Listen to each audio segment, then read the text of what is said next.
Hello friends, my name is Brian Moshiri and welcome to my channel. Karibu sana if this is your first time being here, and welcome back if you've been here before and you've elected to come back. We are coming to you live on a very cold Monday evening. As you can see, I'm very heavily dressed. I have a cardigan on and a jacket on. Welcome my dad back to the channel. He's not wearing any heavy clothing, but that's how we are. I tend to feel very cold during this very cold season, and I hope that wherever you are, you're keeping warm. So I don't know, welcome to the channel. How have you been? I've been good, and welcome everybody. Yeah, I think the last time you were on the channel and we were having a conversation was when we were talking about the dynamics of caregiving, and people really enjoyed that video, and I'm sure they will be happy to have you back and hear your story and hear your thoughts. I'll also be happy to share some things and share some ideas and talk a little bit more about the things that Brian wants us to talk about, and I hope you understand more about the journey and how it unveiled everything, and welcome. Yeah, so this is another episode of the series that I've been doing on Wednesdays, which is called Coming to America, and it is basically my story or our story of how we visited the US last year. And I wanted to bring my dad to the channel today because he is an integral part of my journey, because we travel together, and I would want him to give us his perspective on some parts of the trip.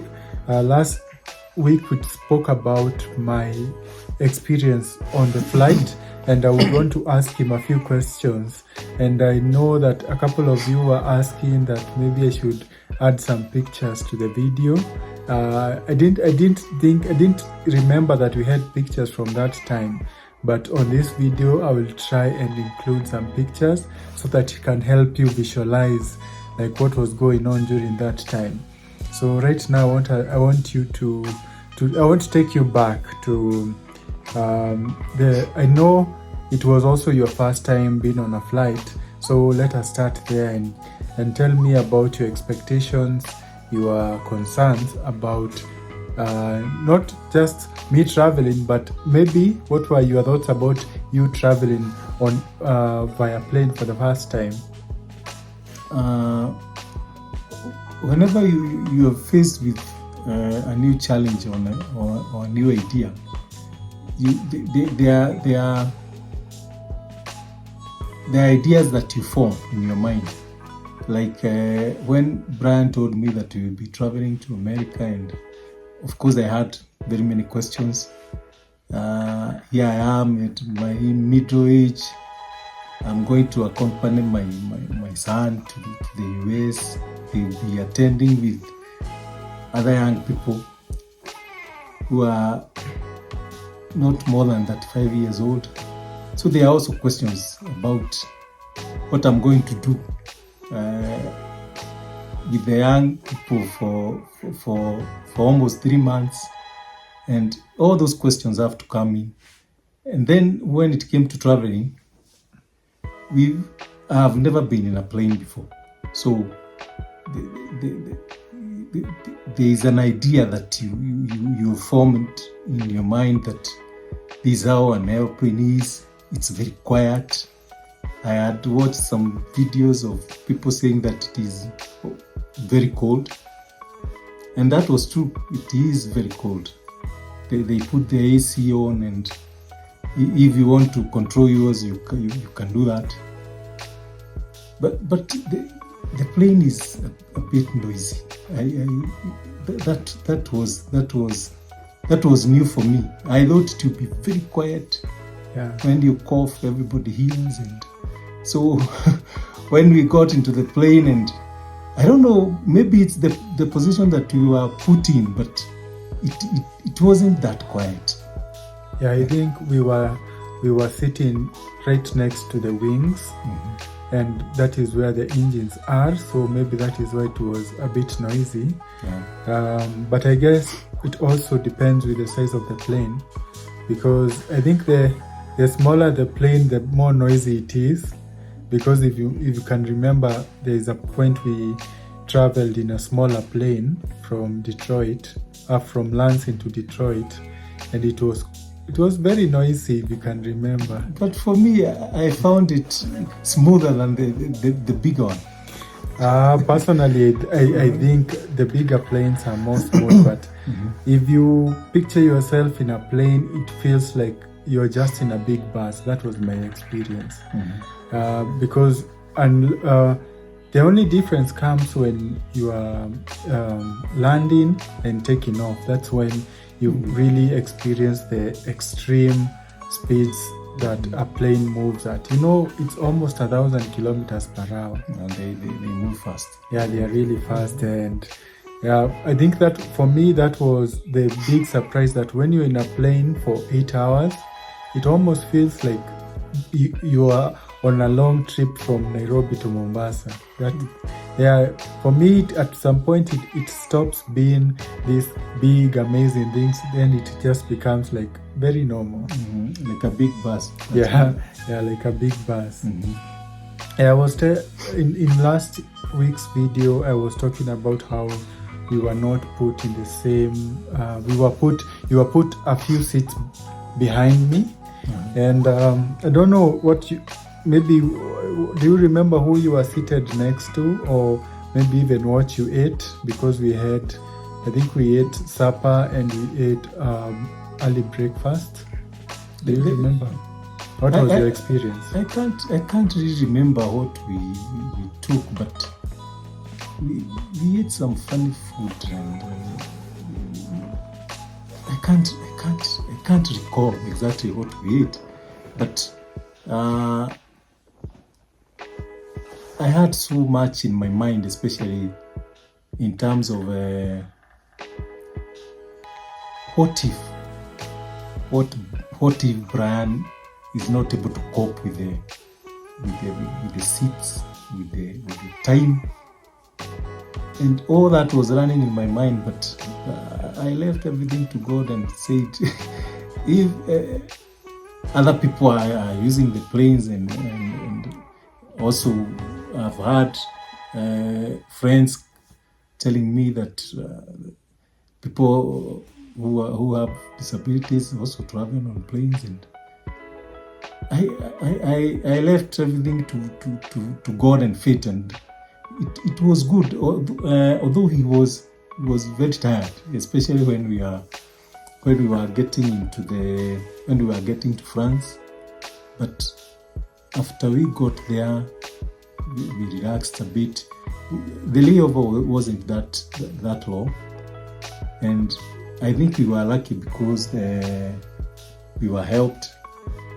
Yeah. We were helped. So otherwise, if we didn't get the kind of help that we got, maybe we would have delayed to get to the gate where we were supposed to board the other plane to Detroit. Yeah, I think what you are referring to was the service that I mentioned. It's called wheelchair assisted service, which is provided at airports, where one of the staff in the airports helps you as a wheelchair user, or even if you have any kind of disability, even walking disability, if you're not able to walk for a long period of time. So they help you to get you from your plane to your next connecting flight. So it makes things very easy, not only for you but also for your caregiver. Yeah. Because we had 2 carry-on bags, and it would have been very hard for you to push the chair and also carry the bags as well. And also the neck pillow. Yeah, we had a couple of things, but in hindsight, I think we could have, like I mentioned last week, I think we could have packed a bit lighter.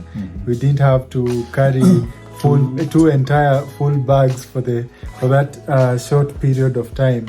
But it was a good learning experience.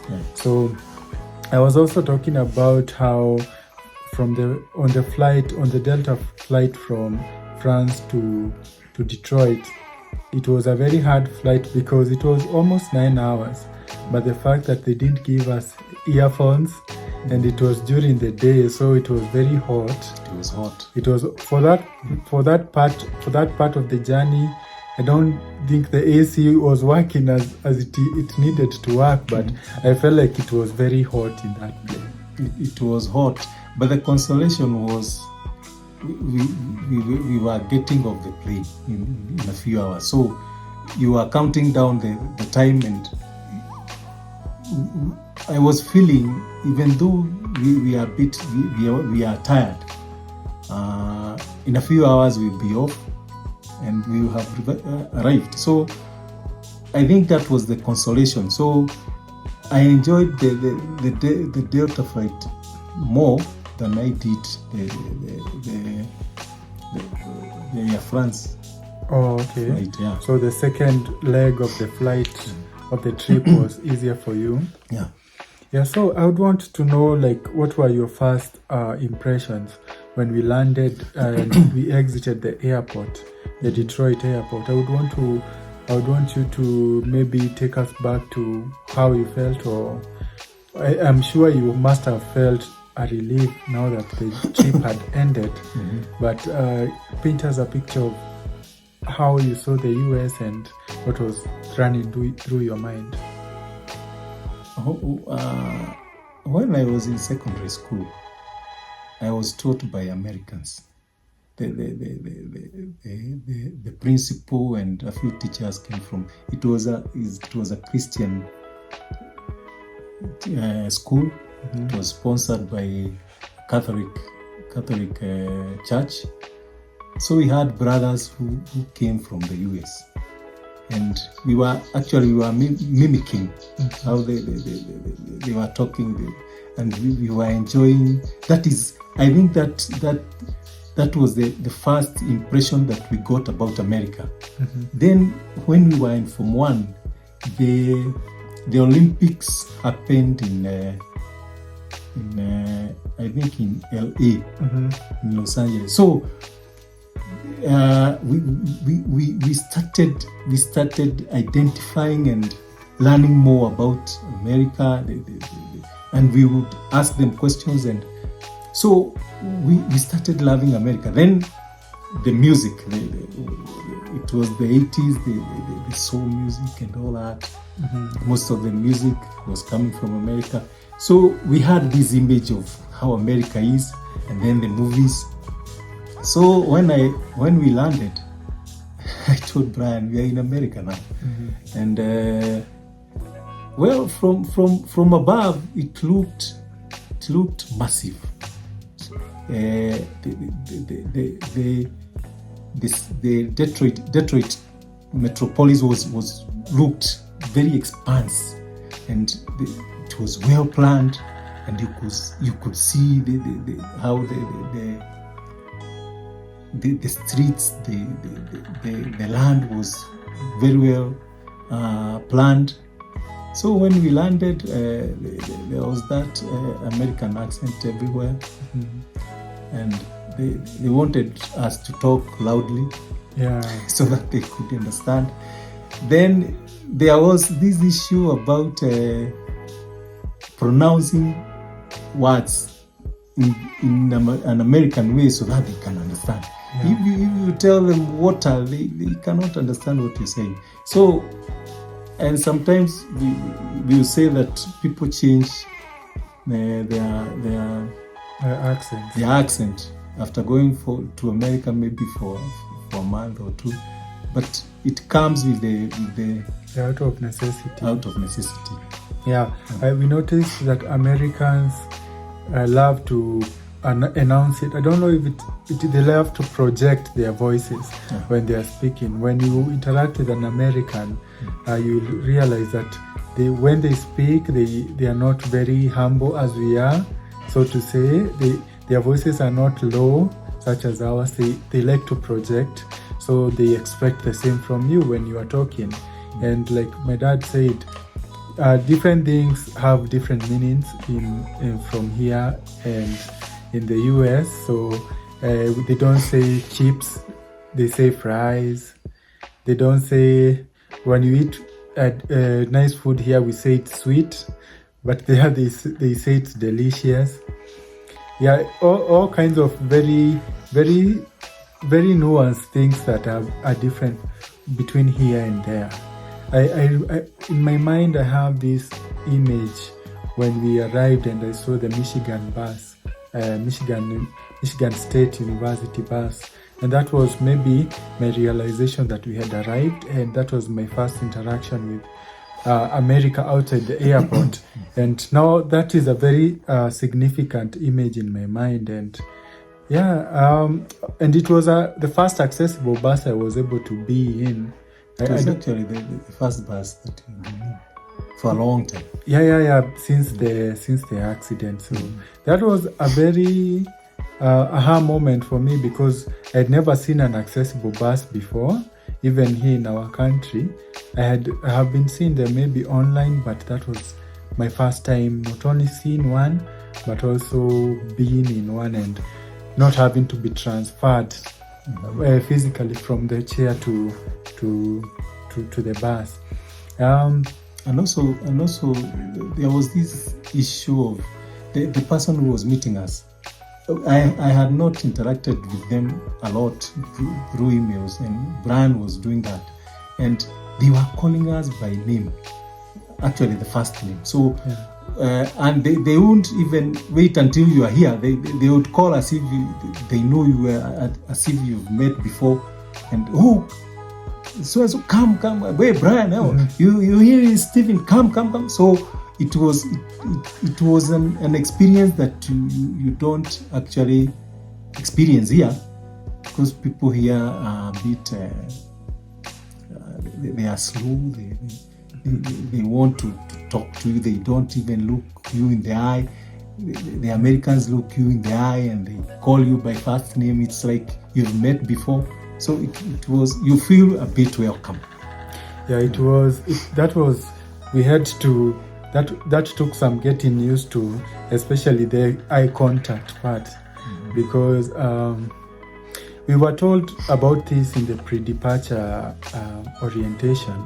They told us about how there is a difference in culture between Americans and Africans in how we converse and how we interact, that Americans prefer you to look them in the eye when you are speaking to them. But in Africa, when you look at a person in the eye, it might come off as disrespect, especially when you're talking to someone who is older than you. So we don't really maintain eye contact, and I don't know how that experience was for you, because Americans really look at you when you're having a conversation, and it can be intimidating at first because they never look away, they look straight at your eyes. So. And they expect you also to look at them, and when you're talking to them, and it's something that you're not used to. Yeah. But as time goes by, you start getting used to all that, and it doesn't bother you so much. You get in the flow, and you carry on the conversation very well. Yeah, I would want you to talk about when we got to the university and we had to share a dorm. I don't know how was that experience for you? Maybe being in a university, in a US university dorm. And I don't know if when you were in university here in Kenya, you stayed at a dormitory, or maybe you rented a house off campus. We were told before we left that we won't be sharing a room. So that was, as an African man, that's something that gives you some assurance. You know, we are not used to that. So when we arrived, but you would say it's like we were sharing, because it was an adjoined. It wasn't like we were living in the same room, but it was adjoined. It was adjoined, but we were not in one room. Yeah, that is what I mean. So when we arrived, and I was helped to carry the bags, I didn't know that was the the person who was helping us was the head of that the department, or the head of global studies in MSU. So he was very casual. He told me, "Oh, come, take the small bag. I'll take these big bags," and he helped me to get into the rooms. And he told me, "This is your room, and this is Brian's room. Are they okay?" I told him, "Yeah, okay. These are the bathrooms, and they were joined at the center. So, but we were using different doors. So." Yeah. For me, it was comfortable, it was good, and it was thoughtful. And he asked me several times, "Is this okay?" Yeah. I told him, "Yeah." Is everything okay, or we can change these rooms? No, I told him the rooms are okay. Yeah. And then we carried the bags in, and we started unpacking. And I think the first thing that Brian wanted to do was stretch. Yeah, because he hadn't had the comfort of stretching for close to 35 hours or more. It was close to 40 hours at that point. 40 hours. So. Yeah, I had been in a sitting position for a very long time.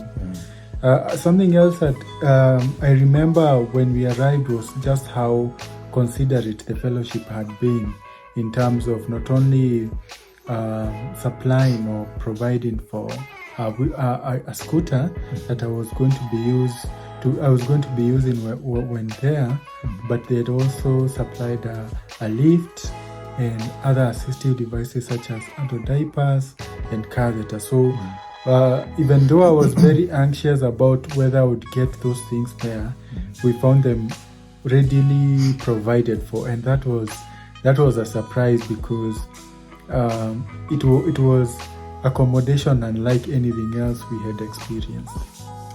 Most of the times when we are traveling around here in our country, the first thing that, if you are going to spend a night out, the first things that we pack is the bag that carries those things. So of course we had carried enough. Even though we were assured that everything will be there, there's that voice that tells you, you carry some. So better safe than sorry. So we had carried enough, but when we got there, everything was there and in plenty. In fact, the diapers was about six boxes. Yeah, it was actually too much, and it was too much. We had when we were leaving, I contacted the fellowship. And I told them that a lot of the diapers had been left. There was a lot of diapers still left, and they told us that they were going to be donated somewhere. So they had provided more than enough, and that was very comforting. As a disabled person who really needs this kind of stuff, that was very comforting to know that you have all you need. Yeah, and I last week's video I also mentioned about the time difference. Not the time difference per se, but the fact that the sun doesn't set until 9 p.m. or 10, or even on the first day it didn't set until 10 p.m. When we got there, and then we went for supper, and we came back. The sun was still up. And I think it was around 8:30. Yeah. And the darkness came at around 10 or 9ish. So it was something very, very, very new to us, because the sun sets at 6:30, and by 7 darkness has come. Even in January, when we have longer days, it's the difference is about a few minutes, not 3, 4, 5 hours. Yeah, the latest the darkness comes, the earliest that we see darkness is maybe 6:30. I would say. So that is when our days are shorter than the nights, right? During our summer. But I think the human body is structured in a way that you can adapt very fast. Yeah. Because in 2-3 days we were okay. You could go to bed and the sun is still up and it's 9:30 and you go and sleep and you're okay. So I think we adapted very fast. Yeah, I think that was a surprise, and also maybe you can talk about the fact that it was summer. It was the beginning. It was the first days of summer, and that was our first experience living in a space that you have to have air conditioning. And at first we went there with an African mindset that we didn't need the AC, but we found out quickly that without an AC you are going to be boiling, and you're not going to be able to even find a good night's sleep. I don't think you used it. Did you use AC in your room? Maybe after a few days. Yeah. And you know, I think we are made to believe that we should be opening windows and not putting on AC. Even when you go to a hotel and there is AC, you still want to open the window. Yeah. So I think it's in us, but you get used to all this, and they love ACs in cars, in buildings, everywhere. They also don't put off the lights.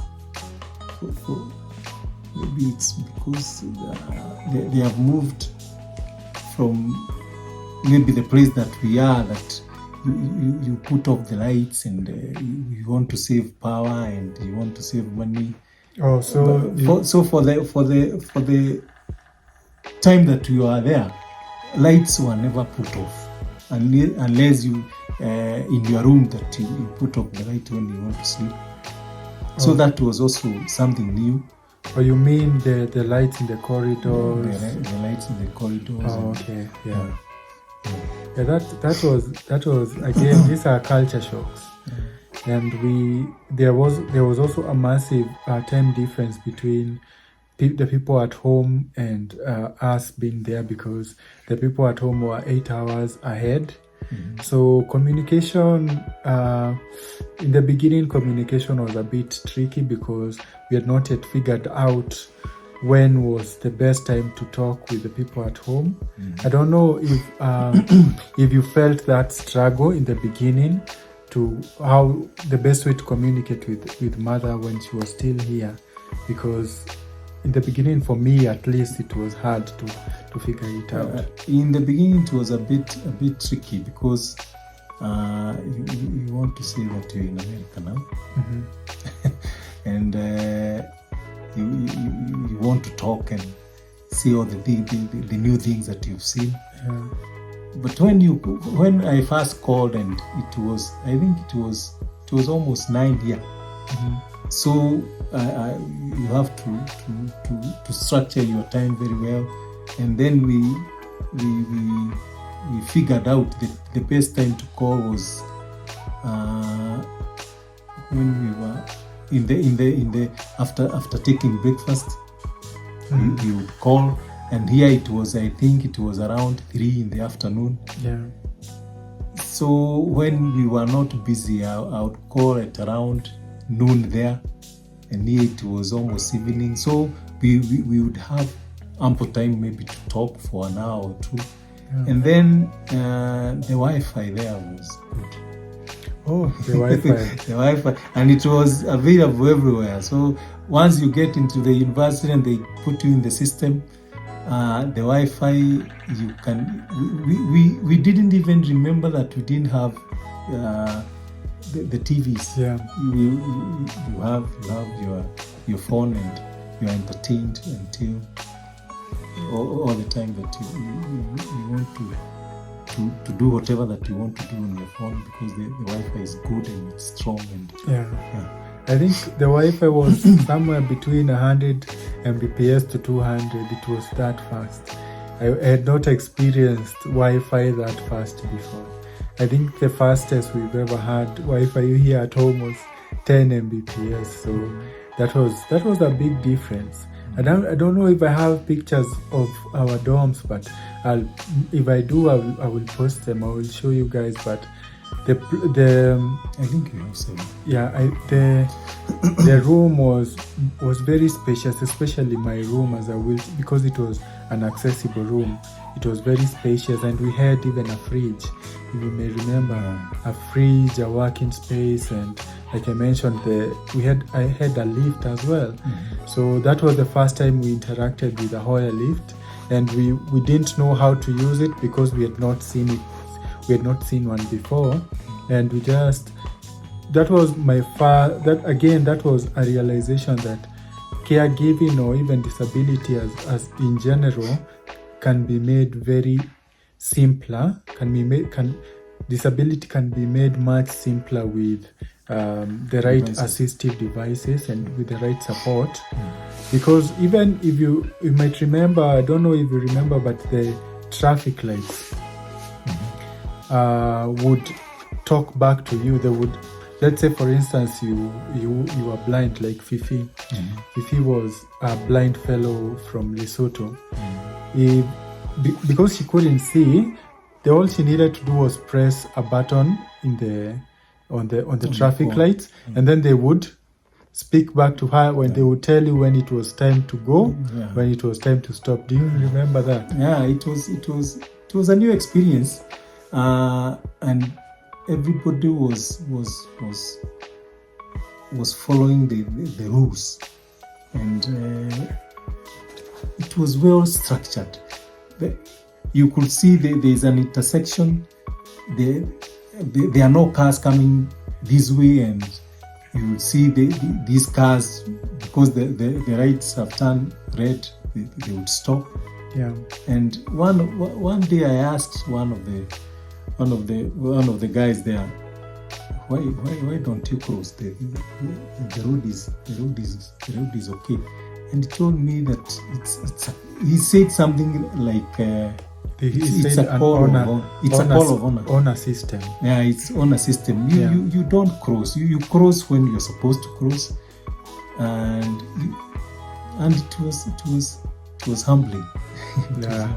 It is easy to think that we are romanticized in the US because we are only talking about the good things, but that was our experience, and that is the experience we had at MSU, and it was very remarkable because we had not seen such organization and such rule following before, especially in traffic. When you're in traffic and following the traffic rules, and you could see the buses, they were timed. So the buses in campus, if the bus is meant to be there at 1:10, it's there at 1:10. Not 1:12. Yeah, not at 1:12. In class we would be told if you are on time, you are late. If you're supposed to meet at 9 a.m. and you get there at 9 a.m., you are late. Then if you are early, you are on time. So you should be getting there at 8:55, so that you can't say that you are on time. So it was such a good experience, and I would want to know, being that you are typically one of the fellows, you were 25 plus you 26. What concerns did you have about being in class with, like you mentioned, people who are considerably younger than you, people who are under the ages of 35? So did you have concerns that you were going to feel out of place, and was that the reality? Yes, it was those questions. I had those questions in my mind because the last time I think I was in class was 30 years ago. I think 35 or so. So here I am. I'm going. I won't be spending time off the campus because what was taking me there was looking after Brian. So I would attend the classes because it was the right thing to do. I wasn't supposed to be there, but I felt it was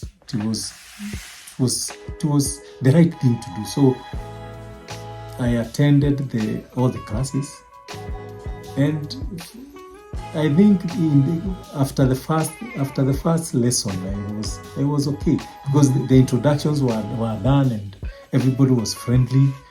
There was mutual respect, and I think I actually enjoyed being there. I enjoyed being there in class. And then there is also this issue about Americans explaining to you things as if you are a small child. They were calling it high low context. Yeah. And they would explain, you do this, and I thought it was only happening in the class, but even when we went to Minneapolis, I realized that is their format. They explain to you things. Nothing is left out for you to guess. Yeah. So you have all the details. So you can't mess something up because you have all the answers. You explained everything in detail. Even some things you'd laugh when they were sending out the emails. Yeah. And you would ask yourself, did they have to say this? So I think it's their mode of communicating, and I think it's very helpful. Yeah, maybe if you are from the US and maybe you are not understanding what my dad is talking about, is the fact that here specifically here in Kenya, the way that we converse or the way we communicate is not very straightforward. It's not a very straightforward form of communication. We like talking in riddles sometimes, in riddles and in very not easy ways to understand. But when it comes to the way that Americans communicate, they tell you that let's say for instance you have been given a task, you are told you are supposed to be here at 8 a.m.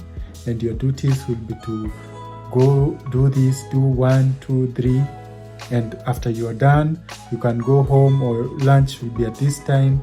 But here in Kenya, when you get a job, you're just told, report, do this, and that is final. So you won't be taken through the whole process of being given the explanation of what you are supposed to do. So I guess that was, but I feel like for so that to avoid miscommunication, I think that is the best way. That is the best way to communicate. And also, their planning was very good, because even when we were living here, you had the schedule. Yeah. From day one to the last day, and it never changed. They didn't change even one hour. Yeah. So you would know that this time, this day, and this time you'll be here, and they never changed anything. So I think also planning was very good, and there are things you also borrow from all that, because their planning was super. Yeah, it was very good. Let's talk about, as we finish, let's talk about the food, because we have talked about this before, and I never really liked the American food or the food that we ate there. Not that it was bad or anything, but I always felt like it was either lacking of something, or they had overdone maybe the seasoning or the salt. But I know you liked the food, so yeah, tell us about that. The food, when we are around here, we say that we love meat, but we don't. We don't take a lot of meat. Those people love meat, and they will take meat in the morning, lunch hour, supper, and their meat is boneless. So sometimes you don't even know whether you are eating chicken or it's pork. And I loved especially the breakfast. They would serve you 5 or so different items, and by the time you are going for lunch, you don't even feel that you can actually add anything, because you're already full. But and also their food is either too sweet or too salty.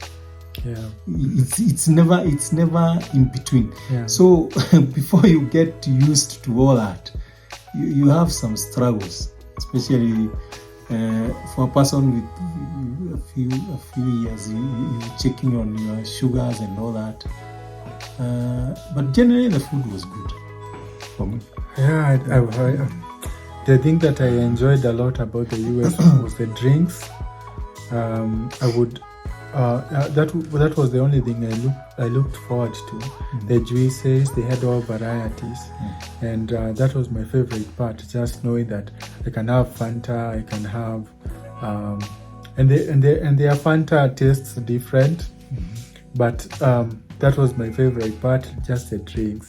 And if you are, maybe you have been to Michigan State University and you're curious where we used to go and have our meals, we used to go to Snyder Phillips. That was one of the cafeterias. But we also went to a cafeteria that was 45 minutes away. That was Brody. And it was still in the campus. It was still in the campus. You needed to get a bus to go to that cafeteria. And I read somewhere that the Brody cafeteria was one of the top 3 biggest non-military cafeterias in the US. So because it was massive, it was floors and floors full of just cafeterias. And they had like 11 or I think 12 different restaurants there. Or restaurants. Yeah, so it was a strange experience, a cafeteria being that big. And most of the fellows that you have, it added a lot of weight because you take once the card is switched, is you allowed to get in. You can take whatever you want. So most of the young people will take 4 plates and really enjoy the American food. Yeah. But it was a good experience actually. Yeah, before we finish, I would want to talk about how during that time, during my time there, it was the time that I was most independent. I was able to do a lot of things by myself, go to a lot of places by myself, and that was made possible by just the universal design of not only the campus but everywhere else. The fact that on our first weekend there, we traveled by bus. And it was so surprising that I could use a wheelchair in a bus and get into a bus and be safe and get there and get back. There was a van that was dedicated for me in campus that had a ramp that I could get into and get out of, requiring very minimal help. And the fact that from all I needed, all I mostly needed during the day was the caregiving during the morning, and from that point on, I was just as independent as the other fellows. And most of the times we met because there are functions, especially in the evening, that I wasn't attending and you were going, and we would meet at around 10. Yeah. Most of the times you would come at around 10 or 11 in the evening, and we had last seen each other at around maybe noon. Yeah. So there was a lot of independence. Brian would go to any place that he wanted. Yeah. The lifts were made such that he could use the lifts even when he's on the wheelchair, and it was very welcoming. Yeah, and the doors too. Yeah, there was a lot of security in the I would say at Owen Hall where we were sleeping. I would call them the dorms maybe. There was a lot of security, so to get to get to your room, you had to go through maybe 4 or 5 doors. Very heavy doors. They were about 4. Yeah. But I could be able to get through them independently because it was made so I just needed to press a button and to swipe my card, and that was maybe the most surprising thing for me, that I could be able to be as independent as I was there. And I remember feeling that when the time came for me to come back to Kenya, that was something that I was really going to struggle with. The fact that I need help to even open a door. Even my own door, sometimes I'm not able to close it because it is not made such that it is accessible for me. Yeah, so that is the end of today's episode. But on the next episode, on the next episode, we are going to be talking about. So I hope you've enjoyed that episode, and I hope you've enjoyed also seeing my dad here. So keep it here, because on the next episode we are going to be talking about our time in Washington DC and traveling to Minneapolis as we come to a close to as we come to the end of this wonderful series of Coming to America. So I don't know if you have any last words. I would say not much actually. I've enjoyed recapping everything that we went through, and I hope we will share more as time comes. Yeah, and we also be talking about the 2 accidents that I had on my wheelchair, because I've never had an accident. I'm not talking about a bathroom accident. I'm talking about real accidents where either my chair broke or something happened. All that happened in the US. And you might remember when I talked in the last video, I told God to expose me to everything. He really did expose me to everything, and that is going to be a fun thing to recap. So for now, that is it, and I hope you've enjoyed. Don't forget to subscribe. Don't skip the ads. That's how we get monetized. And see you on the next one, and bye.